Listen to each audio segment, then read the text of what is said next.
Assista agora programa Opinião, com Gilson Aguiar.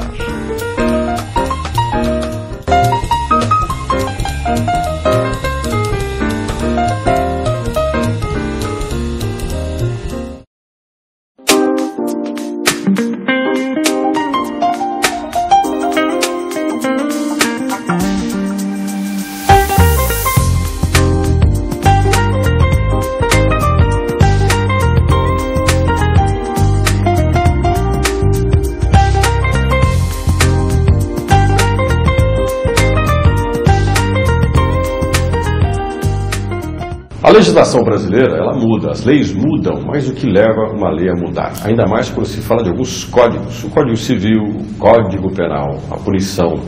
A punição educa e ao mesmo tempo reflete os valores de uma sociedade. E como é que se muda o Código Penal? Vamos pensar que na década de 1950, 1960, a traição de um casal, ou seja, uma mulher trair um homem, quase sempre poderia favorecer o homem se ele resolvesse cometer uma ação extrema. Quem se lembra do caso de Leila Diniz, morta por Dock Street, em que ele alegou legítima defesa da honra. Com ele não deu certo e a partir dele muita coisa mudou. Hoje, você ter uma traição no casamento não é mais crime, mas já foi. Mas existem outros tipos de crime, como por exemplo bullying nas escolas e os crimes da internet. Tudo isso está no Código Penal, que está mudando, e mudou muito no país. Quantos anos tem o nosso Código? Precisa mudar? O que precisa mudar nele? Sobre esse tema eu converso com a doutora em Direito Penal, Gisele Carvalho, que é professora de Direito Penal do Sesumar e da Universidade Estadual de Maringá, que está aqui comigo na Opinião hoje. Gisele, bem-vinda à Opinião. Muito obrigada, Gilson. Muito bom estar aqui com você para falar sobre esse tema tão importante. E é importante, você é um especialista em Código Penal. Todo brasileiro acha que a justiça brasileira muitas vezes comete injustiça e de que falta nesse país uma punição à altura de alguns crimes. Né? Mas quando se fala de Código Penal, a primeira coisa que eu vou te fazer, a pergunta que eu vou te fazer, o nosso Código Penal, ele já tem uma certa idade, não? É verdade, Gilson. Ele é de, muita gente não sabe, ele já é de 1940 exatamente, ou seja, ele tem 72 anos de vida, já é um código bastante antigo, e o código ele espelha a própria sociedade, então ele espelha valores que ficaram arcaicos. Você bem falou do adultério, que deixou de ser crime recentemente, em 2005, imagina, não faz tanto tempo assim. 2005 ele deixou de ser crime? Em 2005 já não tinha aplicação pelos juízes, mas estava ali formalmente no Código Penal. Como no direito penal que vale a legalidade, o que está no Código continua sendo crime, pode ser aplicado a qualquer momento por qualquer juiz. Então dependia do juiz, então? Dependia do juiz, ficava a critério do juiz. Outras figuras foram caindo fora a partir dali, a sedução de menores, corrupção de menores, o rapto para fins de cometer algum tipo de sedução. Então eles são figuras arcaicas que foram abandonadas. Mas a ideia da comissão agora é fazer uma reforma completa do Código Penal e não apenas pontual, como tem acontecido. Quais são os principais avanços dessa reforma? Quando se fala de reforma de um código, de mudança de um código, envolve muita coisa. Códigos são feitos para serem duradouros. Né? Código não são aquelas coisas que a gente faz remédio e depois dá um jeitinho de mudar. Exato. Quais são os elementos mais importantes nessa mudança no Código? Existem pontos muito importantes. É importante a gente salientar que o Código é uma lei que pode tratar de vários assuntos. Geralmente as leis no Brasil são feitas para um único assunto, né? O Estatuto do Idoso, o Estatuto da Criança. Agora, o Código Penal ele trata de muitos assuntos. Crimes contra o ambiente, contra a ordem econômica, tráfico de drogas, terrorismo, aborto, eutanásia. Então vai haver modificações de toda a ordem no nosso Código. E muitos avanços também. Nesses avanços, qual você apontaria que o Brasil precisa com urgência, ou seja, que vai mudar bastante a relação do brasileiro com a sua vida em sociedade e punir, por exemplo, aquilo que até hoje não é crime? Olha, vai haver maior rigor, por exemplo, nos crimes de trânsito, que eles passam a ser punidos com uma pena muito maior do que eles têm hoje. Dirigir alcoolizado, drogado, intoxicado de alguma maneira e causar uma morte vai merecer uma pena de 4 a 8 anos de prisão. E hoje ela não passa de 3 anos. É claro que isso depende muito da interpretação do juiz. Você já deve ter ouvido falar daquela história do dolo eventual, se é culpa, se é dolo, né? Então, se é dolo, realmente as penas são exorbitantes. O Código vai trazer uma figura específica. O de dolo é a intenção. Exatamente, a intenção de matar aquela pessoa, que não fica muito claro para o juiz se alguém é alcoolizado, que matou alguém por acidente, vai responder realmente com dolo. Então, para acabar com esse problema, para ter que dirimir essa dúvida sobre a intenção do sujeito que estava conduzindo o veículo e provocou a morte, vai haver uma figura específica para quem comete o homicídio conduzindo o veículo estando alcoolizado. Se está alcoolizado, está dirigindo, já vai responder com uma pena bem alta. Exatamente. para dirimir essa dúvida. E mesmo que não se faça o teste do bafômetro, isso é importante colocar aqui, porque hoje por hoje ninguém é obrigado a fazer o teste do bafômetro no Brasil. Porque existe um princípio do processo penal que ninguém é obrigado a fazer prova contra si mesmo. E tem muitos processualistas que não gostam desse princípio, porque ele acaba com a possibilidade de fazer uma prova quando ela depende exclusivamente do réu, como é o caso do bafômetro, ou um teste de sangue. Então, pelo novo Código Penal, independentemente desse tipo de prova, se houver provas testemunhais do próprio policial que está ali fazendo a prisão, já é possível ter elementos suficientes para condenar o sujeito por esse homicídio, porque ele estava alcoolizado e alguém conseguiu provar, independentemente da existência da prova do bafômetro. Bom, isso muda bastante o brasileiro em relação à lei. As pessoas vão ter que ter uma dimensão de que agora, aquilo que muitas vezes protegia agora vai ser para punir. Alguns indivíduos que não gostavam de responder pelos atos que cometiam, isso vai mudar. É verdade. Por outro lado, trazendo uma outra novidade, o Código tende a ser mais benéfico com outras condutas, por exemplo, o uso de drogas. Vai deixar de ser crime totalmente. O uso de drogas? O uso de drogas, o uso para consumo pessoal mesmo. Então, vai haver um artigo do Código, do novo Código, que vai estabelecer uma quantia determinada, com a qual o juiz pode considerar que aquilo ali é para consumo individual e não para tráfico. Se for tráfico, continua sendo crime. Então, uma quantidade muito grande de drogas, é claro que o sujeito pode ser caracterizado como traficante e vai responder com penas altíssimas de 5 a 10 anos de prisão. Mas o sujeito que tem uma quantidade de droga suficiente para consumir em até 5 dias, e aí vai muito também depender do poder de destruição da droga.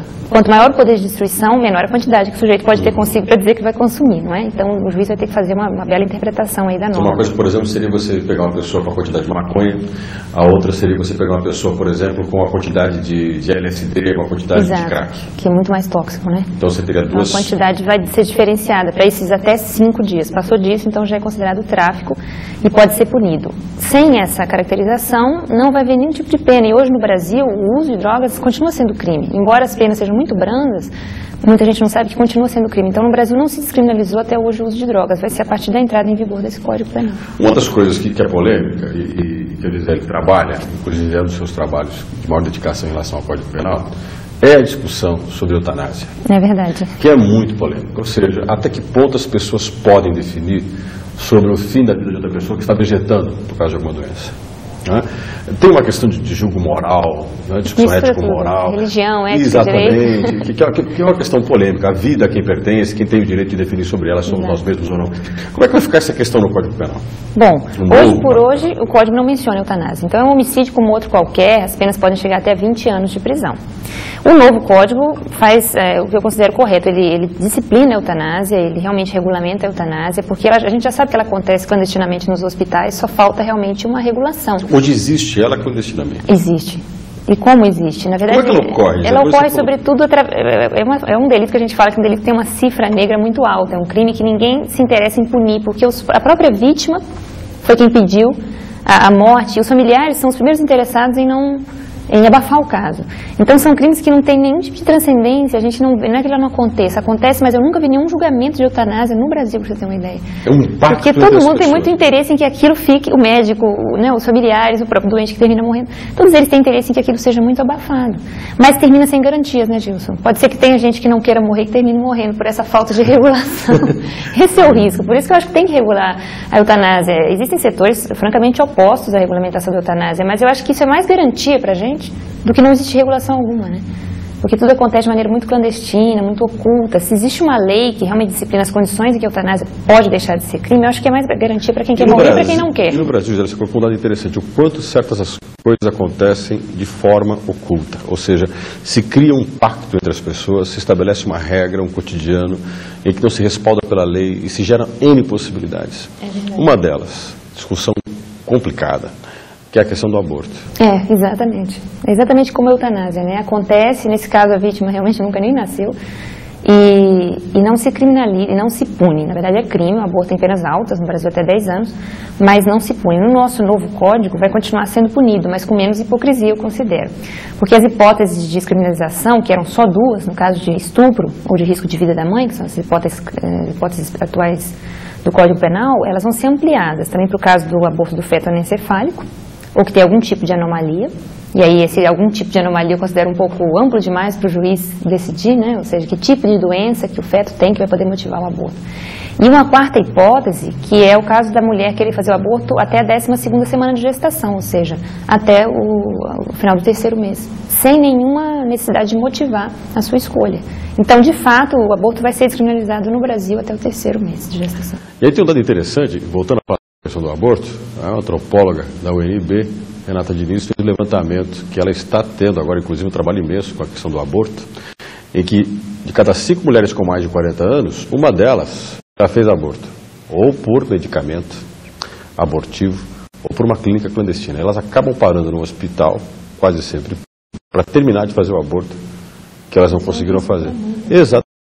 Mais uma vez, aquilo que você estava colocando, existe uma prática, inclusive os médicos, todo mundo, ninguém vai criminalizá-la, ninguém vai ligar, por exemplo.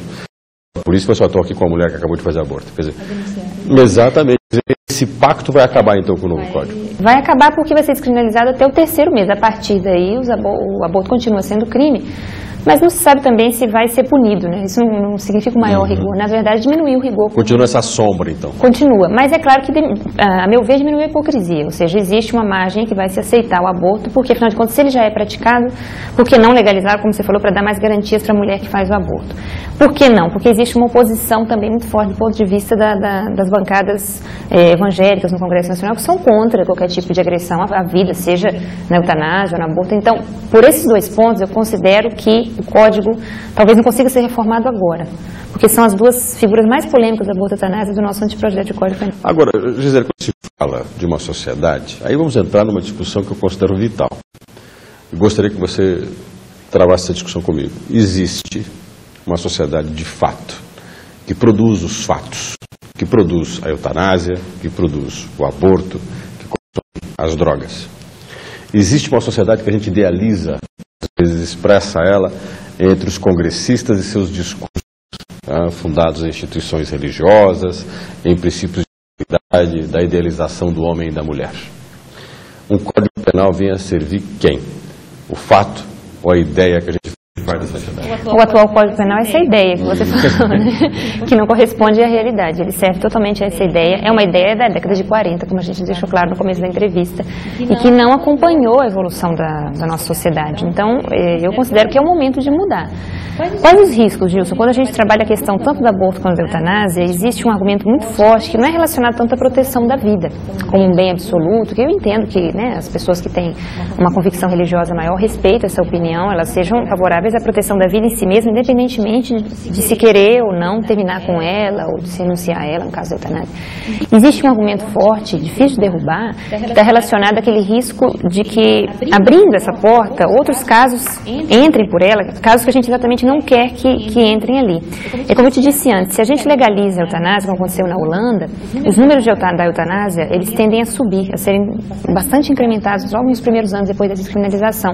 E para muitos especialistas no tema, eles consideram que é porque tem pessoas que não queriam morrer, na verdade, acabam aceitando a eutanásia porque é legal, porque está no código. Então vamos praticar, ele já é um doente desenganado, a gente não tem condições mais de curar esse enfermo, ele não pode mais dar o consentimento dele. Então, é aquele risco, daquela zona nebulosa de pessoas que a gente não sabe se queriam mesmo morrer e que vão terminar morrendo. Esse argumento é forte, na minha opinião. É difícil a gente derrubar e dizer, não, só as pessoas que realmente querem morrer vão morrer. E como saber se elas querem ou não? Pois é, exatamente. É necessário constituir uma comissão interdisciplinar dentro dos hospitais, formada não só por médicos, né, também por religiosos, advogados, juristas, em geral, filósofos, que vão tomar o consentimento dessa pessoa, para saber se ela não está, por exemplo, acometida por uma depressão muito grave, se não é o caso de tratá-la do ponto de vista psiquiátrico primeiro, para depois ela tomar essa decisão, né? Mas isso, se existir uma lei que regulamenta a eutanásia, a gente vai ter mais garantias. Se não existir nada como hoje, ela vai sendo praticada. E essas pessoas que não querem morrer, pode ser que estejam morrendo sem que a gente saiba, né? Entendi. Então é um argumento bom, mas que não impede que a gente regulamente as coisas para elas deixarem de ser... Assim, eu considero, então, a gente ter tanta hipocrisia com relação a um assunto que já é, de certa forma, legal no nosso país, né? Você está gostando da nossa entrevista? Código é o tema dela. Estou conversando com Gisele Carvalho. Encerramos o nosso primeiro bloco. Tem mais, daqui a pouquinho vamos falar de mais temas polêmicos que podem ser previstos no Código Penal. Por exemplo, bullying, que é uma discussão que cada vez mais ganha espaço hoje, né? A violência doméstica. Isso Daqui a pouquinho a gente vai tratar com Gisele Carvalho sobre o Código Penal, o novo Código Penal. A gente já volta. Você está assistindo o programa Opinião, com Gilson Aguiar. Relaxar, cuidar da saúde, do corpo, da mente. Ter um dia de beleza só para você. A Clínica Spa Salutaire proporciona tudo isso e mais. Nutrição, dia da noiva, da formanda. Faça uma visita ou agende um horário e conheça o atendimento e a qualidade do Spa Salutaire. Spa Salutaire, Neo Alves Martins, 1287. Tem o tamanho de um continente. Tem tantos rostos e raças, é o mundo. Vem pelo vento ligando essa gente. Vem pra manter o Brasil todo junto. Todo mundo pode, todo mundo tem. É a TV e o rádio juntando você também. Pra defender, informar, se emocionar, conviver. Um só Brasil pelo rádio e a TV. Todo mundo pode, todo mundo tem. É a TV e o rádio juntando você também. Aperte 50 anos de compromisso com o Brasil. O Egitos Motel cuida de cada detalhe para você viver momentos inesquecíveis e com muito romantismo. Agora com suítes totalmente renovadas, onde o luxo e o conforto fazem a diferença.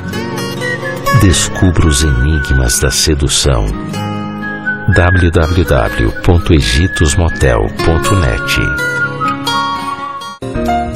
Você está assistindo o programa Opinião, com Gilson Aguiar.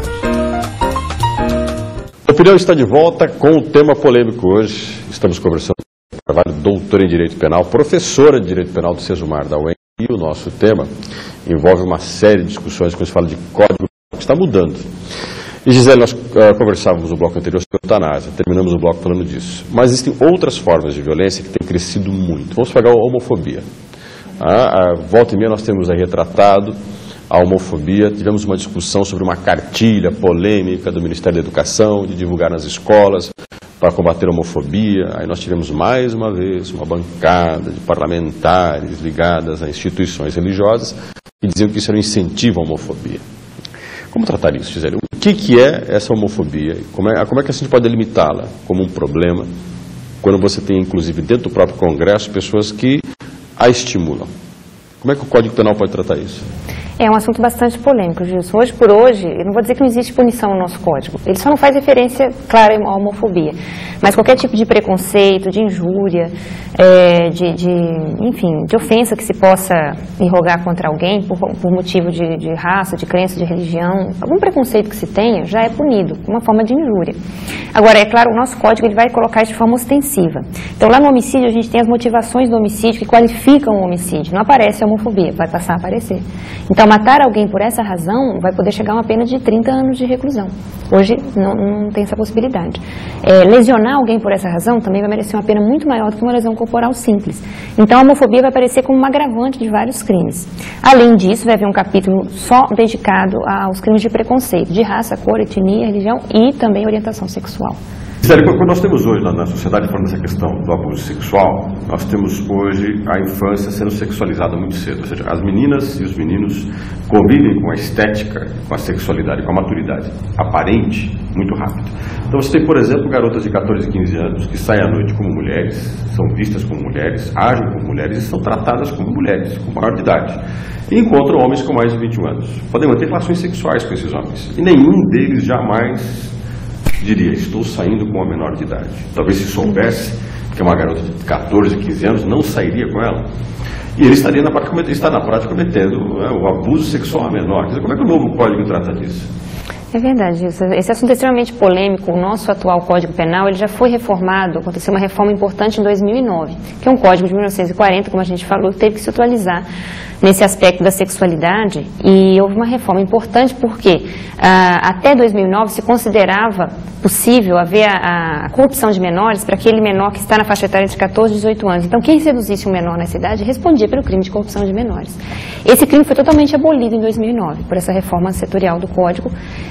Hoje em dia, quem mantém relação sexual com menor entre 14 e 18 anos não responde por nada, a não ser que esse menor esteja numa casa de prostituição e que o autor do crime sabe que o menor está sendo explorado sexualmente. Então, sabe que a menina ou o menino, né, exercem a prostituição a partir dos 14 anos. Abaixo dos 14 anos, o que acontece? No Código atual, a pessoa responde por estupro. O que o anteprojeto de código contém, a reforma contém, é o seguinte, essa idade vai ser reduzida, porque a gente sabe que entre 13 e 14 anos já existe essa maturação sexual precoce que você acabou de falar. E adolescente de 13, 14 anos hoje em dia já não é mais criança, né? Na verdade, tecnicamente é um adolescente, criança, a infância vai até os 12 anos. Então o código ele vai ser reformado no sentido de criminalizar o estupro até os 12 anos. E a partir dos 12 anos, quem mantiver relação sexual com o menor não responde mais por nada, nem pela sedução, nem pelo abuso, nem pelo estupro, justamente por causa dessa sexualização precoce que está acontecendo com os nossos adolescentes. E mais uma vez a gente vai ter que retrabalhar um pouquinho essa visão ideal que nós temos do que é a infância, do que é a adolescência, do que é a família, do que é a educação dos filhos. Exatamente, porque a sociedade tem evoluído, não sei se isso é necessariamente uma evolução, mas é difícil frear essa maturidade por parte dos adolescentes, e seria até muito irônico dizer que um adolescente de 13 a 14 anos não sabe nada sobre sexo, né? Ainda que não tenha mantido relações sexuais. E alguém que tem algum tipo de contato físico, não precisa ser a relação sexual tradicional que a gente está imaginando, com esse adolescente a partir dos 13 anos, hoje responde por estupro. Tecnicamente, no código, abaixo dos 14 anos, qualquer tipo de toque, de ato sexual é estupro. E são penas altíssimas, de 8 a 15 anos de reclusão. Hoje eu vou aproveitar, nós já vamos avançar para outras discussões, como internet, por exemplo, tem os crimes da internet, que eu quero conversar um pouquinho contigo sobre bullying, que é uma discussão também recente, mas eu quero aproveitar esse momento para discutir com você o seguinte. Nós temos uma sociedade que idealiza, moraliza, que às vezes se irrita, concorda, afirma que é impunidade. Quando você vê, por exemplo, essa questão que você falou, olha, não é mais crime você manter relação sexual com uma moça, por exemplo, uma menina de 13 anos, 14 anos, 15 anos. As pessoas ficam indignadas e tal. Será que nós temos uma sociedade que moralmente trabalha com a ideia do que é um ser humano e ela mesma não percebe as atitudes que ela toma? Existe uma incoerência imensa dessa sociedade, aquilo que se chama de hipocrisia, por exemplo. Eu acho que de certa forma sim, porque as gerações de adolescentes de hoje estão sendo criadas por pais que tiveram uma formação muito mais liberal do que os meus pais tiveram, por exemplo, né? Então, na verdade, eles talvez tendem a frear o comportamento dos filhos, mas eles mesmos não tiveram todo esse freio, porque já foram criados por outros tipos de pais. Então, na verdade, a gente quer dar uma resposta do direito penal, Gilson, para tudo, quando o problema é mais comportamental, social, de educação mesmo, né? Se o pai não quer que a filha, tenha contato com essas pessoas ou tenha uma iniciação sexual tão precoce, acho que é uma questão de educação mais do que de punição ou de rigor da lei. Não adianta a gente ficar criminalizando quem tem esse contato com a menina se em casa faltou esse tipo de formação. Então, acho que vai muito mais no trabalho da família do que direito penal. O direito penal, ele pega o problema lá no final da cadeia, quando ele já aconteceu, quando se trata de sancionar um sujeito que realmente abusou de um menor. Mas não um namorado que manteve uma relação com a menina de 13 anos. Eu acredito que isso seja rigor demais. Agora, um tema polêmico, você lembra aquela lei da palmada? Sim, polemicíssima. Até que ponto o pai ou a mãe pode educar o filho? Pois é. E dar uma palmada não está no nosso código, né? Por hoje, claro, maus tratos são crime. É um crime que tem uma pena bastante pequena, eu considero 2 meses a 1 ano de prisão. Poderia ser até aumentada, né? Fica aí a dica para o legislador, porque os maus tratos dos animais têm uma pena maior. Então, quer dizer, para os animais a pena é maior. É mais rigorosa do que para o ser humano. Não bata no cachorro, mas quanto ao filho você pode, né, ter um pouco mais de liberdade de conduta. Exato. Então, talvez o legislador devesse olhar essas coisas. Mas isso é crime, né? Maltratar uma criança, abusar dos meios de correção, que está escrito no Código Penal. Agora, é claro que a lei da palmada, pelo teor dela, ninguém poderia nem sequer encostar numa criança. Nenhum tipo de contato físico com fim educacional poderia ser permitido. Isso justamente já é um excesso de rigor, como eu falei agora, colocar o direito penal para ir se intrometendo, se miscuindo em assuntos que são familiares. Você acha que deveria proteger acaba permitindo o excesso? Ou seja, que a criança acaba mais abusada? Por outro lado, talvez a gente veja esse excesso de liberalismo depois, no final, né, da criação do adolescente ou da criança, nesses momentos de iniciação sexual, como a gente acabou de falar. Agora vamos falar um pouquinho sobre bullying. Escola, educação, violência dentro da escola. Tomou muito espaço nos meios de comunicação.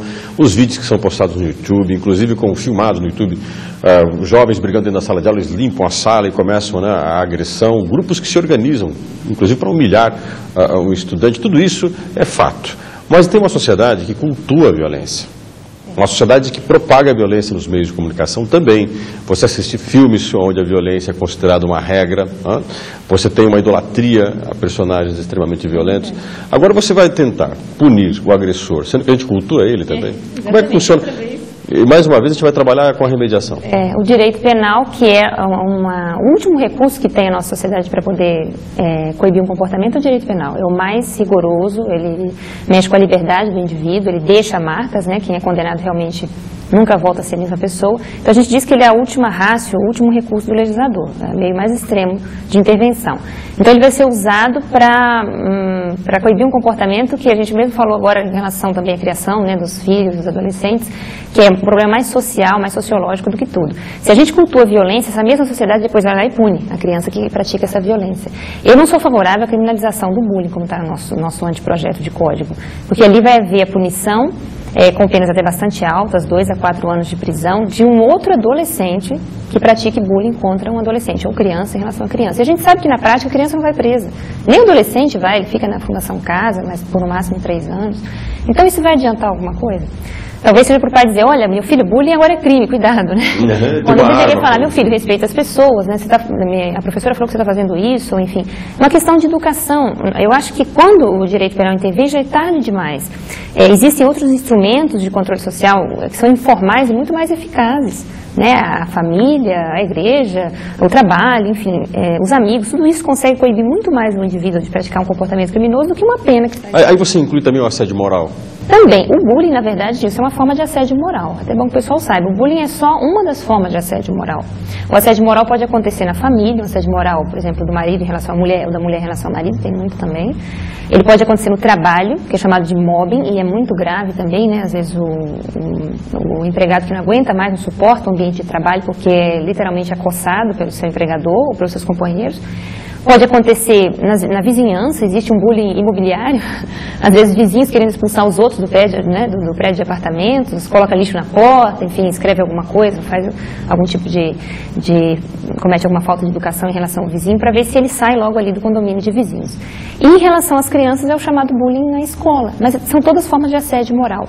É um comportamento que não é de violência física, puramente psicológica, mais do que isso, moral, né? E que hoje por hoje no nosso código não é crime.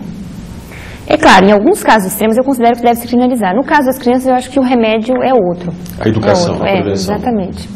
E falando em educação e prevenção, a minha discussão com você agora é para fechar a nossa entrevista.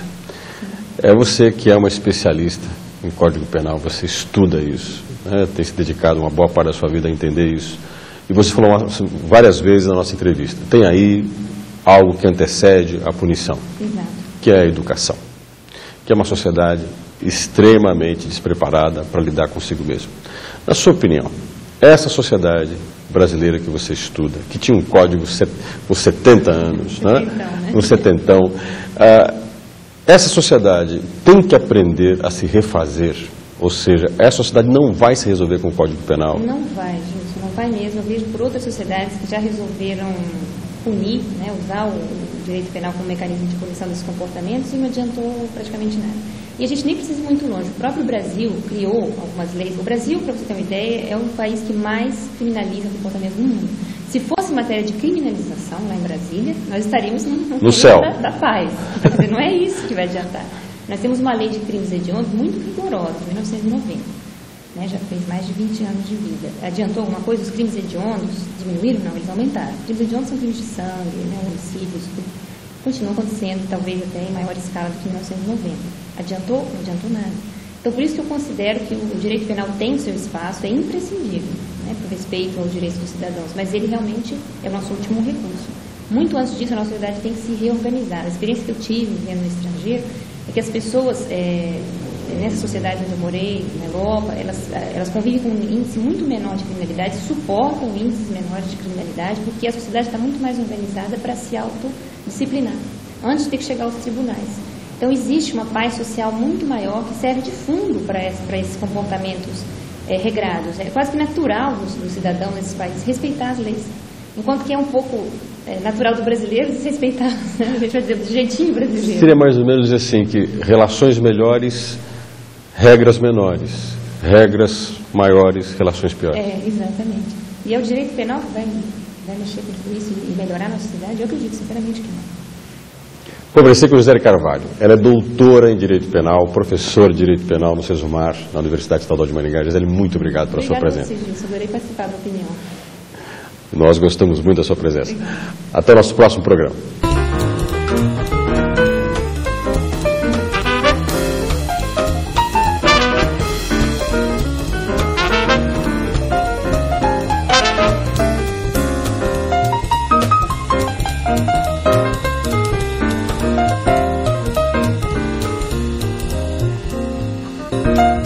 Você assistiu Programa Opinião, com Gilson Aguiar.